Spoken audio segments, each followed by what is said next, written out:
Queridos irmãos, dando sequência às exposições bíblicas que temos feito na Epístola de Tiago, eu convido vocês a abrirem, dessa vez, em Tiago, capítulo 3. Abra sua Bíblia em Tiago, capítulo 3, onde nós procederemos à leitura dos versos de 1 a 12. A palavra do Senhor diz assim: Meus irmãos, não vos torneis muitos de vós mestres, sabendo que havemos de receber maior juízo, porque todos tropeçamos em muitas coisas. Se alguém não tropeça no falar, é perfeito varão, capaz de refrear também todo o corpo. Ora, se pomos freio na boca dos cavalos para nos obedecerem, também lhes dirigimos o corpo inteiro. Observai igualmente os navios que, sendo tão grandes e batidos de rijos ventos, por um pequeníssimo leme são dirigidos para onde queira o impulso do timoneiro. Assim também, a língua, pequeno órgão, se gaba de grandes coisas. Vede como uma fagulha põe em brasas tão grande selva.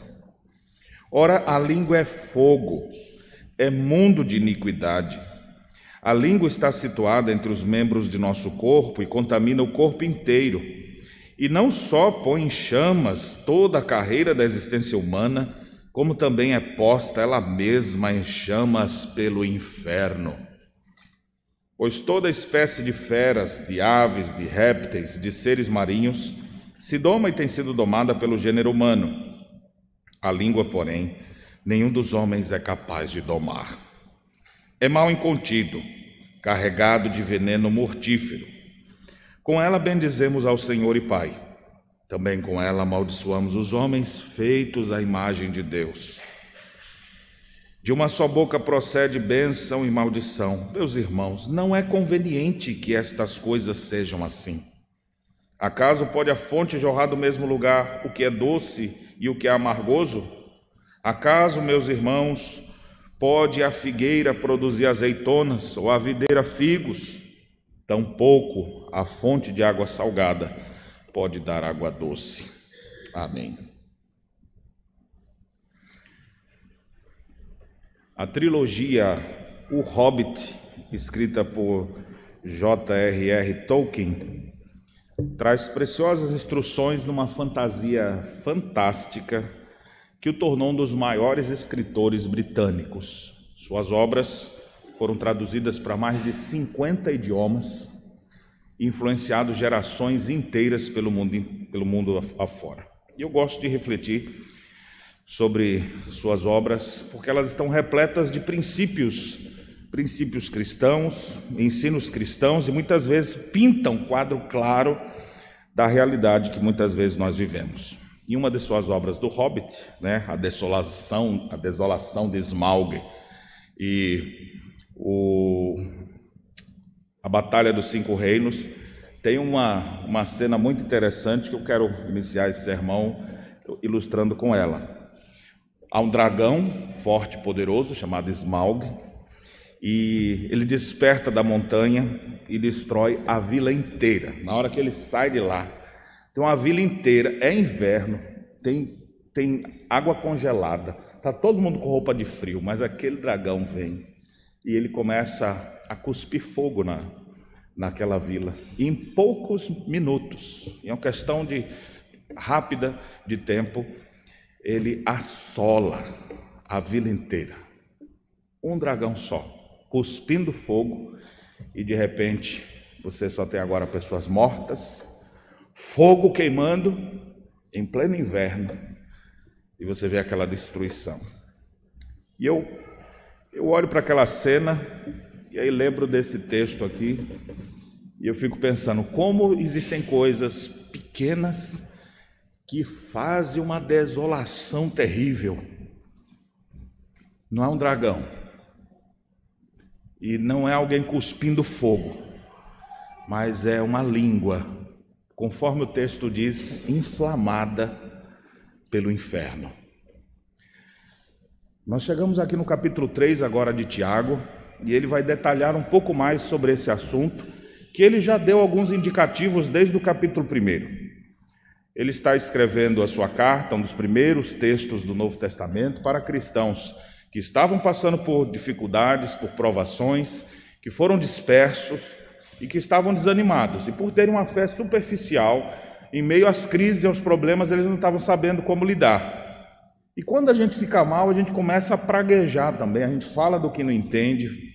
E ele já deu indicativos disso desde o primeiro capítulo. No capítulo 1 ele chega e diz assim, todo homem seja pronto para ouvir, tardio para falar. Por que vocês são tão rápidos para já dizer o que tem que fazer? Sejam tardios para falar.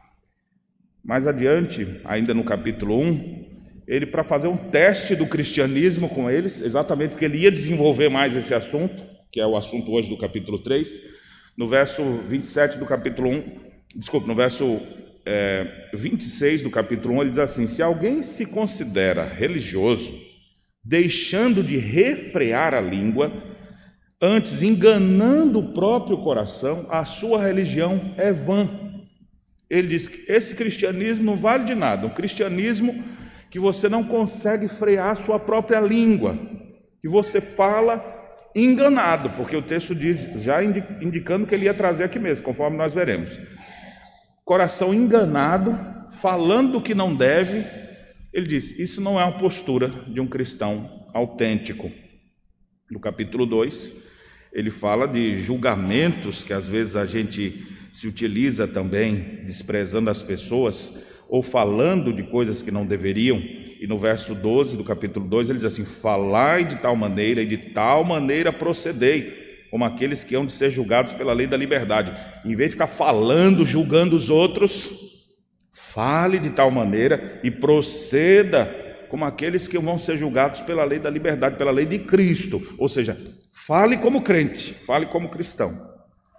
Chega agora no capítulo 3, então, depois de ter ilustrado já que a fé verdadeira não é uma fé só conceitual, é uma fé operosa, e a gente mostra que tem fé genuína exatamente nas nossas ações, e aí isso foi o que nós vimos no último sermão, do capítulo 2, versos 14 a 26, agora ele começa a desenvolver de uma forma mais delongada, esse tema que ele já vinha abordando, que fala sobre esse pequeno órgão e que causa tantos males. Então, só para a gente pensar um pouco aqui sobre essas questões, o texto do capítulo 3 todo, eu não vou expor ele todo agora, dividir em duas partes exatamente, porque senão vai ficar muito comprido. E como é um assunto importante, a gente precisa até dar maior atenção ao que é dito aqui. Nós vamos ficar apenas dos versos de 1 a 12. Nós temos nos versos iniciais a introdução desse assunto, falando sobre o ensino dos mestres, e que muitas vezes as pessoas querem ser mestres sem terem condições de ser. Depois, os versos 3 a 5, nós temos 3 exemplos que ele vai ilustrar dos males que a língua pode causar. Versículo 6, nós temos uma descrição fatal do mal que a língua pode fazer na vida de alguém. Versos 7 e 8 é para se desesperar, porque ele diz que nós somos incapazes de resolver essa pane, incapazes de dominar a língua. E finalmente os versos 9 a 12 nos apresentam algumas contradições e larga o texto assim. Meus irmãos, é desesperador a gente estudar o que nós vamos estudar hoje, porque dos versos 1 a 12 não tem redenção, tem condenação e uma descrição da desolação que a língua faz. Claro, nós não vamos ficar só com isso. Depois nós veremos dos versos 13 a 18 como que a gente pode cultivar paz, destruir os terríveis efeitos da língua maligna em nosso meio. Mas o ponto desse texto aqui que nós vamos abordar agora, os versos 1 a 12, é conscientizar os ouvintes, os leitores, no caso nós, conscientizar o povo de Deus sobre a ação destruidora que a língua causa. Você tem consciência disso? Eu espero que à medida que nós exponhamos o texto, você possa perceber isso. Então eu quero falar para vocês hoje sobre a desolação que a língua faz. Você já parou para pensar nisso? Os efeitos nefastos que a língua faz. E à medida que nós avançamos no texto, eu quero tirar algumas lições para nós, conforme essa própria estrutura que o texto apresenta. Os versos 1 e 2 que introduzem, eles dizem assim: meus irmãos, não vos torneis, ou não queiram muitos de vós se tornar mestres, sabendo que haveremos de receber maior juízo, ou, outra tradução possível, um juízo mais severo. Porque todos nós tropeçamos em muitas coisas. Se alguém não tropeça no falar, é perfeito varão, capaz de refrear também todo o corpo. O que Tiago está dizendo aqui? Alguns comentaristas acham até que ele está usando de ironia quando ele utiliza essa expressão: não queiram muitos de vós ser mestres.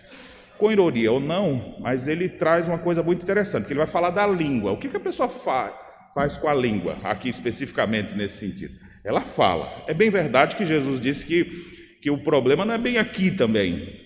O problema é aqui no coração, que é só a forma que saiu. Da boca que sai tudo que está aqui dentro do coração. Mas está tudo aqui dentro.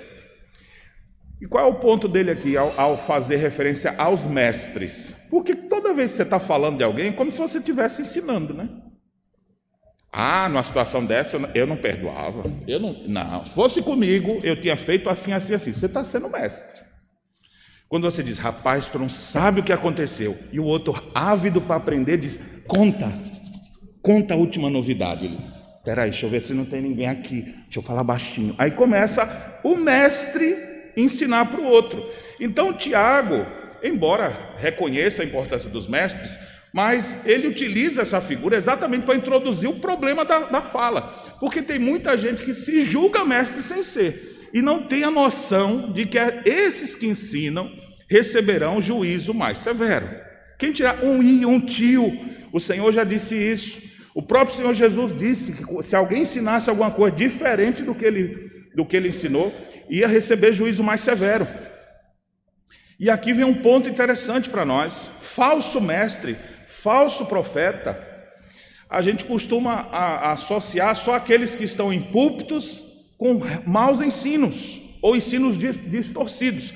Mas nessa ocasião aqui, dá para a gente pensar que aquele que faz fofoca, aquele que espalha notícia que não deveria, aquele que utiliza da língua com intenções do coração pecaminosas e que acaba causando grandes males, ele está se tornando um falso profeta, um falso mestre, porque ele não está falando como o mestre realmente falaria. Desde que existe humanidade, uma das primeiras coisas que aconteceu quando Deus criou todas as coisas, você ouve uma voz, é alguém falando. Você abre lá em Gênesis 1, e disse Deus. Deus fala. E a fala de Deus é tão poderosa que fala e as coisas acontecem. Haja luz, e pum, aparece luz. Haja isso, faça-se isso. Ele fala e acontece. Deus é um Deus que se comunica. Só que depois de ter criado todas as coisas e criado a coroa da criação do ser humano, Deus deu a ele a capacidade também de falar. Deus fala com o homem responde a ele, tudo perfeito. Aí chega Gênesis 3. E o que é que nós temos em Gênesis 3? Um outro ser que fala. E chama a atenção, uma serpente falando. E disse a serpente: há uma outra voz. Existe a voz, como diria Paul Tripp, do grande orador, mas também existe agora a voz do grande enganador. Um que fala a verdade em amor e um que distorce os fatos para causar destruição. E desde Gênesis 3, esse padrão da serpente vem dentro de nós. Não é assim, tem pessoas que falam: não, esse negócio está dentro de você. E muitas vezes, quem sabe a maior parte das vezes, a gente reflete na nossa fala o padrão do grande enganador, ao invés do padrão do nosso mestre por excelência. Então Tiago já começa dizendo assim: não queiram ser mestres, não queiram ficar ensinando, Não queiram ficar falando. Não é especificamente, ele não está aqui trazendo uma instrução específica de professor, para os professores, porque a gente precisa de professores. Há vários textos na Bíblia que mostram, inclusive, que o ensino é um dom de Deus. Deus dá esse dom para que pessoas com conhecimento, sabedoria, possam exortar, edificar, construir, repreender, porque a palavra de Deus é a ferramenta que a gente vai utilizar. Quando alguém ensina, ensina a palavra. E essa palavra poderosa, ela faz todos esses efeitos. Então, existe sim um ensino claro das Escrituras sobre a importância de ser mestre. Mas Tiago aqui está fazendo ou usando de ironia, ou fazendo um trocadilho aqui, dizendo, olha, não queiram ser mestres, não. Vocês estão querendo ensinar, vocês estão querendo dizer como as coisas são, mas vocês estão falando coisas que são terríveis, e ele ilustra isso. E com um tom de humildade, ele chega a dizer que todos nós tropeçamos em muitas coisas. Ele não fala assim, vocês andam tropeçando, porque vocês estão falando da vida alheia. Ele se inclui no meio, porque todos nós, pecadores, temos dificuldade com isso. Todos nós tropeçamos em muitas coisas. E aqui, essas muitas coisas, pode ser tanto, já que ele está falando de falar, pode ser tanto o tropeço do ensino, eu queria falar disso, mas acabei não falando direito. A gente tropeça na língua portuguesa, no nosso caso aqui, a gente quer falar de uma coisa e engole os S's, não conjuga direito, todo mundo tropeça. Você pode pegar o melhor instrutor, ele vai ter dificuldade também de escrever ou de falar. Mas a ideia principal aqui é de que todos nós vamos tropeçar exatamente porque a língua é tão grande que quando eu subo aqui de toga, tem umas escadas aqui, é meio feio, ainda bem que ninguém vê. Eu tenho que levantar a toga assim para subir, porque eu já fui tentar subir direto, pisei nela e quase dei com a cara ali na escada.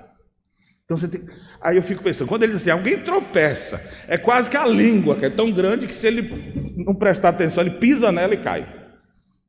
Essa figura agora foi eu que criei, viu? Não é Tiago especificamente que está dizendo ela.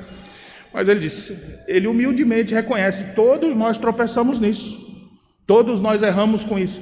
E aqui já vem uma lição para nós, nunca ache que as pessoas vão sempre falar de forma perfeita. Às vezes alguém vai falar uma coisa, vou entender outra. Às vezes alguém vai falar com rispidez quando não deveria. E a gente tem que ter consciência de que esse é um grave mal que vive no nosso meio. Nenhum de nós está livre disso. Se alguém não tivesse dificuldade nisso, ele diz, seria um varão perfeito, capaz de refrear todo o corpo. Mas todos nós tropeçamos nisso. Então aqui uma coisa interessante, a primeira lição que eu trago para vocês, a desolação que a língua faz. A língua engana, ela promove para depois castigar. Presta atenção nesse movimento aqui. A língua engana, promove para depois castigar. Por que ela engana? Porque é o padrão da serpente que enganou Eva. E aqui, lá no capítulo 1, verso 26, ele disse, aquele que não refreia a língua, enganando o próprio coração. Então veja, o pecado, ele nos engana, a gente começa a achar que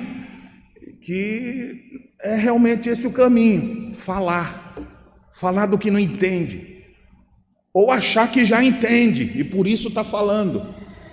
Aí a gente é promovido, você se torna mestre. Agora eu sou mestre. Não, mas eu vou dizer. E tem uns que ainda dizem assim, eu vou dizer umas coisas para aquela pessoa. Por que vai dizer assim? Porque é mestre. O próprio coração enganou ele, dizendo, não, você pode dizer. Você é a pessoa mais capacitada na face da terra para levar essa informação para frente. Aí, eu vou. E a pessoa vai nessa. Depois que ela está lá, aí vem a rasteira, porque é isso que Satanás faz, é isso que o pecado faz. Ele nos seduz e depois puxa o nosso tapete, porque aí Tiago deixa claro, você vai receber um juízo por causa disso. E aqueles que ensinam, ele usa a figura do mestre mesmo, aquele que é mestre, ele vai receber um juízo mais severo. Então é uma coisa que engana para destruir, É quase a forma que alguém faz assim para tentar destruir o outro. Ó. Deixa ele fazer, deixa que ele não sabe. Na hora que ele mexer ali, ó, vai queimar tudo. Então é mais ou menos assim, ó. Não, deixa, você é o cara, pode fazer lá. Aí o cara, vou fazer. Aí quando ele chega lá, arrebenta com tudo. Ou seja, primeiro ele se acha e depois ele se acha no chão, destruído pelas próprias ações. Então na introdução do texto já nos mostra isso. A língua engana, promove, depois castiga. Versos 3 a 6, agora nós temos 3 exemplos que Tiago utiliza para descrever esse mal. E aqui o ensino é que a língua é aparentemente inofensiva, mas ela tem grande poder destruidor. Os 2 exemplos são pacíficos, o terceiro é já bem aplicado. O primeiro exemplo que ele usa, ele diz, observe os cavalos. O que acontece? Verso 3. Você bota um freio no cavalo, para quem só anda de bicicleta e acha que freio é aqui, ou para quem acha que andando de cavalo é apertar o pé ali. Eu queria lembrar para vocês que não estão acostumados com essa vida do campo, que o freio é aquele negócio que é botado aqui na boca dele. Tem que botar aqui. E aí a pessoa que está montada puxa. Então é mais ou menos essa dor que ele sente. Pega aqui assim e puxa para trás. Ele, opa, calma, já fiquei. Aí ele frouxa um pouquinho, ele começa a se soltar. Começa a correr demais, você puxa, ele, sim senhor, porque aquele negócio freia ele. No Salmo 32 ele diz, às vezes a gente precisa os cavalos, as mulas, precisam de cabrestos e freios, de outra sorte não te obedecem. Então ele fala, o que freia aquele animal desse tamanho? Uma cordinha na boca. E você com a mão só faz assim, ó. Aí você bate aqui e ele sai correndo. Você puxa aqui, um freio na boca. É a primeira ilustração que ele diz. Você bota um freio na boca dele e dirige o corpo inteiro. O segundo exemplo que ele usa é dos navios no mar. Observe igualmente os navios, são tão grandes. Já parou para pensar nas maiores embarcações de todas as épocas? Como é que dirige aquele barco? Como é que faz para ele ir para lá ou para cá? É apenas um leme. Tem lá um negocinho assim, o cara quer ir para cá e ele... Uma pessoa só vira, daqui a pouco aquele barco todo. Um negocinho desse tamanho. Não tinha ainda avião, senão ia falar, sabe como é que é um avião? Também. Tem uma pecinha lá que vai ser mexida e vai virar. É como um carro. Você tem um carro, mas tudo é pelo volante. Então ele está dizendo, esses 2 primeiros exemplos é só para dizer, grandes coisas que são controladas por coisas pequenas. Pequenas coisas que envolvem, afetam a vida e a ação. O terceiro exemplo agora já vai ser mais aplicado a essa situação, porque primeiro ele diz, assim também a língua, pequeno órgão, e se gaba, se vangloria de grandes coisas. É como se a língua se personificasse, dizendo, tá vendo esse barco aí, ó? Eu que levo ele para onde eu quero. Tá vendo aquele cavalão lá? O relho ali, o freio na boca, dizendo, sou eu que carrego esse cavalão aqui, ó. Então a língua se gaba de fazer muita coisa. E aí vem o terceiro exemplo. Vede como uma fagulha põe em brasa tão grande selva. Até hoje, existem muitos lugares, você vai andando nas rodovias, até placas de trânsito, algumas instruções para o pessoal não jogar a bituca de cigarro. O cara está viajando, fumando, termina o finalzinho já e joga. E aquilo ali cai no mato e vira um incêndio. Uma pequena fagulha. Basta só um pouquinho de chama, de fogo, e aquilo pode pegar ali e cresce, cresce, cresce, avança. E quando você vê uma floresta inteira se queimou por causa de um pouquinho de nada. Então esses 3 exemplos aqui são utilizados para dizer, você já parou para pensar que essas coisas são tão inofensivas? Imagine você segurando um leme desse tamanho e um navio de quase meio quilômetro. E você diz, com isso aqui que eu vou controlar aquilo ali. Isso aqui vai controlar aquele negócio. Aí você vê o cara segurando um freio de cavalo ali, um cabresto, e segurando aqui, isso aqui eu vou segurar aquele animal ali, ó. Aí alguém olha assim, esse negócio, o cara pega assim um fósforozinho e diz assim, ó, vou destruir tudo isso aqui agora. Aí você olha assim, claro que não, mas a gente sabe que é claro que sim. E agora então no versículo 6, ele faz uma descrição terrível do que é a língua. A língua é fogo. Você consegue imaginar a ideia? Você abrir a boca, parecendo o dragão Smaug, com fogo dentro de você. A língua é fogo. É mundo de iniquidade. É pequenininha, mas é um mundo de iniquidade. Tem um monte de coisa ali. Claro, o Tiago está aqui querendo impactar seus leitores ao dizer isso. A gente sabe que não é aqui, então vou cortar fora essa língua aqui para ver se não tem mais. Não, o problema está aqui, dentro do coração, o seu pecado. E ele diz, a língua está situada entre os membros do corpo e contamina o corpo inteiro. Ou seja, não fique achando que ela vai fazer um malzinho de nada. Ela tem aparência inofensiva, mas tem grande poder destruidor. Esse é o ponto dele aqui.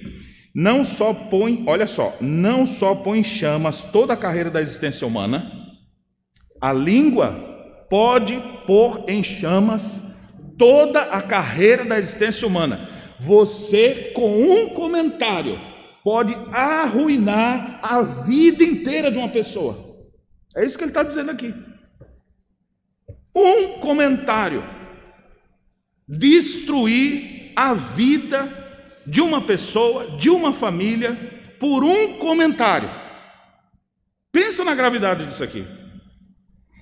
É um fogo que põe em chamas toda a carreira da existência humana. Rapaz, esse negócio é muito maligno, pastor. É. E aí ele diz, como é posta em chamas pelo inferno. Aqui a ideia não é simplesmente dizer, vai ser condenada com a ira de Deus, inferno nesse sentido. Aqui a ideia de inferno é que ela pega fogo pelo diabo. É o diabo quem incendeia isso aí. Então a figura que Tiago traz aqui é uma figura muito feroz, uma descrição pesada disso. Você já parou para pensar? Presta atenção aqui, meu irmão. Às vezes, um comentário que você faz é aparentemente tão inofensivo, foi uma brincadeirinha. Não, nem falei que foi, nem sei o que eu falei, nem prestei atenção. Mas como foi isso? Não, você não tem ideia do que aquela fagulha é capaz de fazer. Quer dizer, alguns de vocês já sabem. Porque alguns de vocês, se não for todos, já foram em algum momento vítima de comentários maldosos ou críticas infundadas ou uma fala perniciosa que alguém soltou. E já que eu estou dentro do ambiente religioso, aqui eu me lembro de Davi, que escreve um salmo divinamente inspirado, está aqui registrado, quando ele pede socorro a Deus. Socorro, Senhor, já não há homens fiéis. E aí ele percebe que ele foi traído por um dos seus amigos, ele fala, juntos íamos à casa de Deus. Suas palavras eram macias como a manteiga. E depois você estava me arruinando. Então Davi enfrentou isso, está registrado para a nossa exortação. Meus irmãos, a língua parece que é inofensiva, um comentáriozinho parece que é inofensivo, mas não é. Tenha consciência disso. Pode arruinar a vida de uma pessoa, pode destruir a vida de alguém, pode arrebentar um casamento, pode destruir a carreira profissional de alguém. Um simples comentário, uma palavra, pode causar um mal desse. Então, meus irmãos, esse texto, enquanto eu lia isso aqui e refletia sobre isso, eu falei, meu Deus do céu. E o texto não apresenta solução, você percebeu? Ele está só descrevendo. Ele está jogando a gente no poço do inferno mesmo, para a gente sentir a chama queimando. E quando a gente vê a chama queimando, quem queimou isso aqui? Aí uma consciência vai para você dizendo, foi você.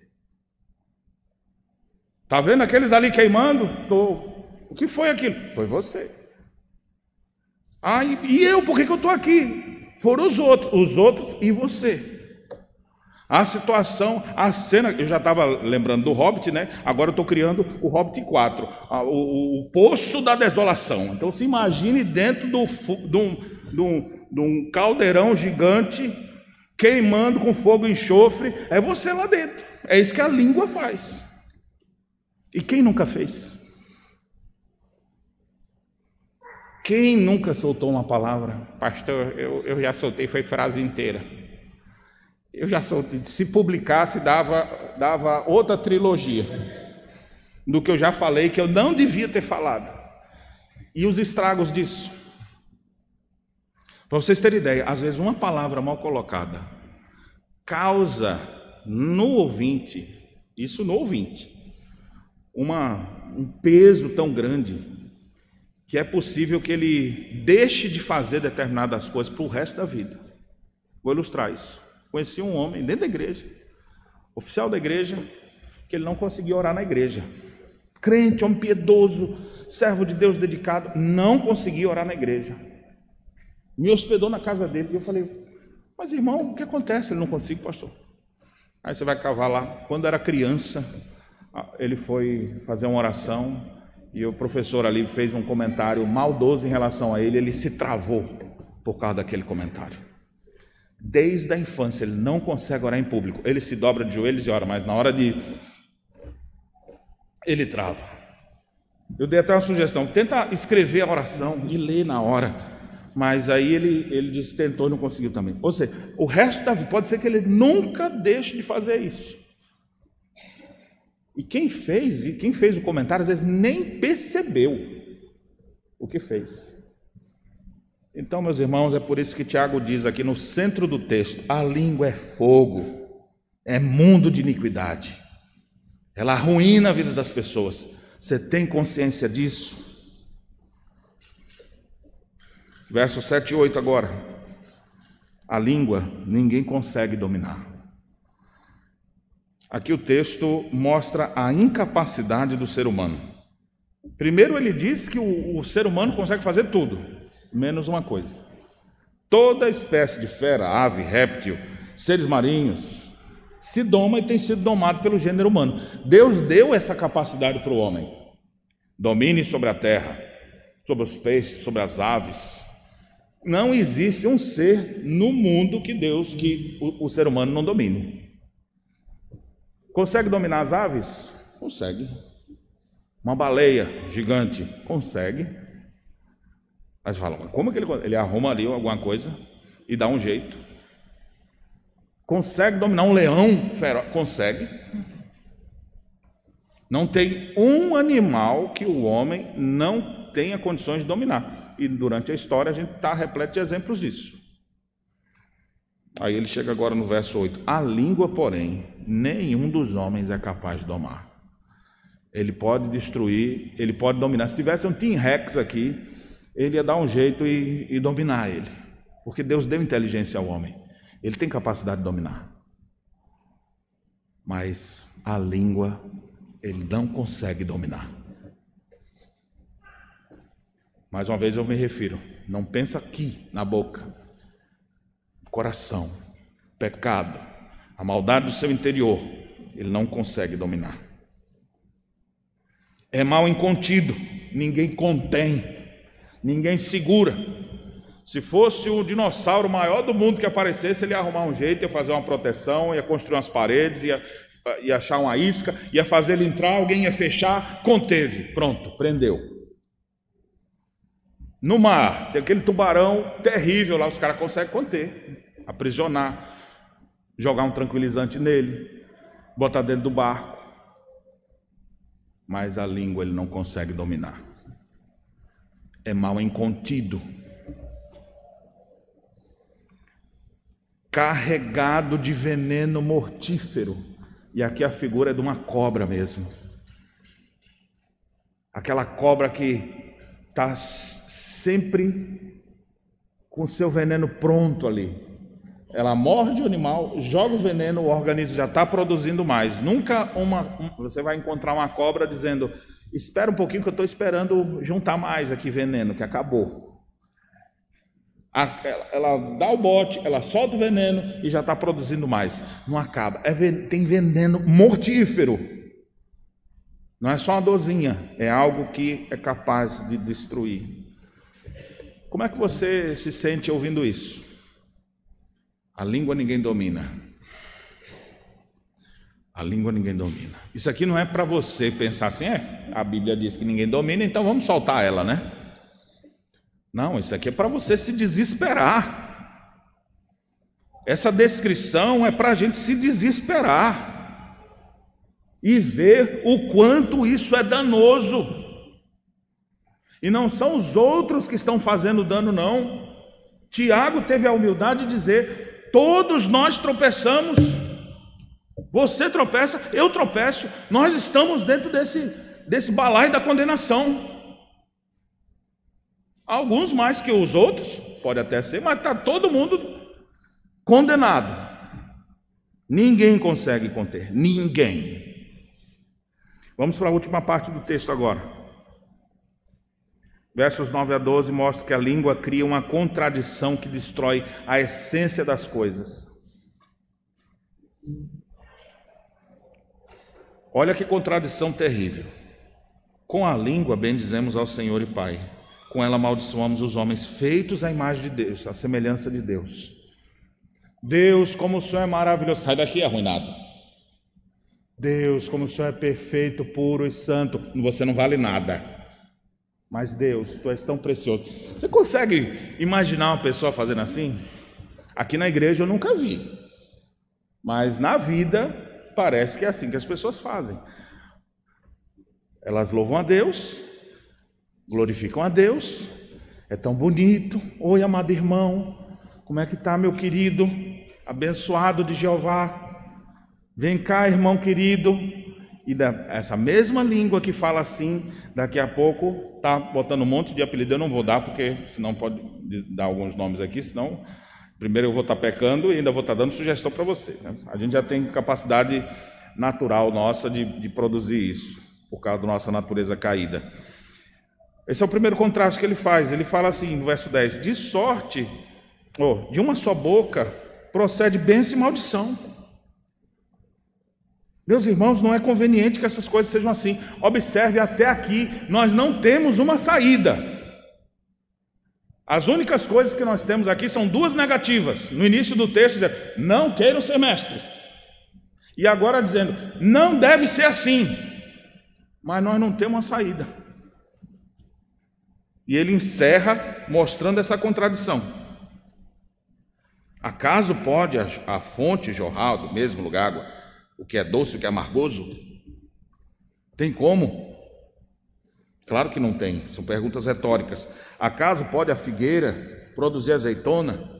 Ou a videira figos? Ou o pé de manga da melancia? Tem como? Não tem como, a resposta é não tem como. Tampouco a fonte de água salgada pode dar água doce. E ele encerra com isso. Vocês viram o que vocês estão fazendo? É como se Tiago estivesse dizendo assim, vocês estão vendo que caricatura horrível vocês estão fazendo? Vocês se tornaram. Vocês estão percebendo que a essência está mudada. Deus fez vocês para glorificarem a Ele, para serem bênção, e vocês estão sendo maldição. Deus fez vocês para serem instrumentos de salvação, e vocês estão sendo de condenação. Deus fez vocês para um propósito e vocês estão sendo outro. Perdeu o propósito, o pecado deturpou sua essência. Você é literalmente depravado por causa dos seus pecados e por causa da sua língua. Eita, pastor, não sou assim tão terrível. Está sendo mestre? Vai ensinar? Ou vai ouvir? Nesse momento aqui, Tiago, ele confronta aqueles irmãos que estavam enfrentando vários problemas e que podiam ter muitas justificativas para dizer, eu não estou indo mais para a igreja, porque eu estou morando longe, aqui não tem igreja, eu caí naquele pecado ali, porque na verdade está tão difícil para mim. Então aquele cristianismo superficial deles não é muito diferente do nosso. E o Senhor mostra claramente a desolação que o pecado do nosso coração faz. A nossa malignidade, ela só destrói tudo, ela arrebenta. Meus irmãos, eu concluo aqui dizendo que nós estamos dentro de um poço do inferno sem salvação. É isso aqui que é apresentado no capítulo 3. Não tem saída. Você viu alguma saída apresentada por Tiago até aqui? Nós temos aqui exortação, nós temos aqui ilustração, nós temos aqui em Tiago uma conscientização. A língua é esse mal, posto em chamas pelo inferno. Tenha consciência que quando você fala alguma coisa, você pode estar sendo o instrumento de Satanás para arruinar a vida de alguém, para destruir uma família, para fazer um monte de estrago na terra. E não é um ou outro, todos nós tropeçamos em muitas coisas, e não só em algumas. E nesse quesito aqui, não tem salvação para ninguém. Nós estamos dentro de um mar de fogo e enxofre sem saída. Como eu não vou expor a próxima parte do texto, eu não vou finalizar desse jeito. Nós temos algumas instruções de como sair disso, vai ser o nosso próximo sermão. Não perca. Não fique só aqui na condenação. E para você não sair daqui e querer dar cabo da sua vida, porque é o sentimento que a gente tem. O que me resta? Não, só resta Deus achatar você de uma hora para outra e não ficar mais nada. Porque o estrago que você faz, que eu faço, que nós fazemos, é gigante. E é posto assim pelo próprio Satanás, pelo inferno. Eu comecei meu sermão citando o livro do Tolkien, daquele dragão terrível. Naquele mesmo livro, o dragão é vencido por um homem que conseguiu enfiar uma flecha nele. Não há ninguém que contenha a língua. Existe um homem que conteve. Não há ninguém que consiga dominar a si mesmo. Houve um homem que se conteve. Ah, mas ele não passou pelo que eu passei. Ele passou por situações adversas terríveis, mas nunca se achou dolo em sua boca. Jesus Cristo é o perfeito Filho de Deus, é o varão perfeito, o único que tem palavras de vida eterna. Da sua boca nunca jorrou algo que não fosse coerente com ele mesmo. Diferente de nós, que falamos coisas que não deveríamos falar. Ele sempre tinha palavras corretas, até mesmo quando foi duro. Porque às vezes palavras corretas não fica achando que é só mansidão. Às vezes era exortação, mas era a verdade dita em amor. E é Jesus Cristo. Você estava olhando assim dentro do poço do pecado, né? Meu Deus do céu, onde nós estamos aqui, postos em chama pelo inferno, e queimando ali agora, e vendo todo o estrago que a gente fez, de onde me virá o socorro? E você olha de todo lado e não tem socorro de lado nenhum, e de repente uma mão vem assim, lhe pega pelo cangote, lhe levanta, lhe tira do poço, lhe bota em pé, lhe lava, lhe purifica, lhe salva. É isso que Jesus Cristo fez. Ele veio ao nosso abismo, como diz lá o texto de Efésios capítulo 4. Ele veio ao abismo dos homens e morreu na cruz, levando cativo o cativeiro. Ele tirou a gente desse poço do pecado e nos deu vida e salvação. Ele resolveu tudo com uma palavra. Lá na cruz ele disse, está consumado. Em português são duas palavras, mas no texto grego é apenas uma palavra. Martinho Lutero, refletindo sobre isso, no hino da Reforma, ele diz assim: o príncipe do mal, com seu plano infernal, já condenado está, vencido cairá por uma só palavra. Basta uma palavra desse perfeito varão para as coisas se resolver. Então, ao constatarmos essa triste realidade que nós precisamos ouvir a esse perfeito varão, ouvir a Cristo, o que Ele tem a nos ensinar. E agora, Senhor, o que eu faço? Olha o estrago que eu fiz. Se reconcilie com Ele. Ele estende a mão e perdoa pecadores arrependidos. Tem como apagar esse fogo? O Senhor recebeu a condenação do inferno sobre si na cruz, para que os seus filhos pactuais pudessem ser absorvidos. Meus irmãos, é graças a Cristo. Eu preciso finalizar dizendo isso. Você precisa ter consciência do pecado. A lição aqui para nós hoje vai ser a seguinte, por ora, se conscientize. Não queira ser mestre, nesse sentido que ele usou. Se desespere. Pare de falar. Fique quieto. Você não domina o seu coração. Tem mal incontido aí dentro, mas há um varão perfeito que pode te dominar. Jesus Cristo é o bendito Filho de Deus que pode dar fim às inclinações malignas do nosso coração. Ele pode nos dominar. Ele pode nos transformar. Só Ele tem poder para isso. E é por isso que nós devemos nos prostrar aos pés da cruz e implorar: Senhor Jesus, perdão pelos estragos que eu fiz. Perdão, Senhor, pelos estragos que a língua maldita das pessoas tem feito, a mim e a tantas outras pessoas. E que eu possa me agarrar àquele que tem as palavras perfeitas, aquele que tem as palavras que curam, que transformam, que libertam, que salvam. E agarrado a Cristo Jesus, você vai conseguir viver com esperança. Mas em você mesmo, ou nos seus semelhantes, não há esperança. Apenas desespero. Que Deus tenha misericórdia de nós. Amém. Deus tem compaixão de nós. Deus tem misericórdia de nossas vidas. Ó Deus, perdoa-nos, ó Deus, os comentários, as falas aumentadas, os fuxicos, os falatórios. Perdoa nossa incapacidade, Senhor, de dominar a nossa própria língua. Perdoa-nos, ó Deus, os males que causamos aos outros e a nós mesmos. Nosso coração nos engana e a gente acha que está certo. Deus, tem misericórdia de nós.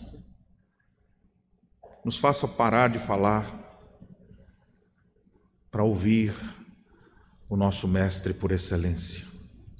Tem compaixão de nossas vidas. Purifica-nos, resgata-nos, transforma-nos, muda o nosso interior. Ó Senhor, vem dominar nosso coração, vem transformar nosso viver, muda a nossa vida, Deus. Não convém que vivamos assim, mas essa mensagem nós não conseguimos resolver com o nosso mérito, com a nossa força, com a nossa disposição. A gente pode um dia tentar melhorar e conseguir um momentinho ali, depois a gente estraga tudo de novo.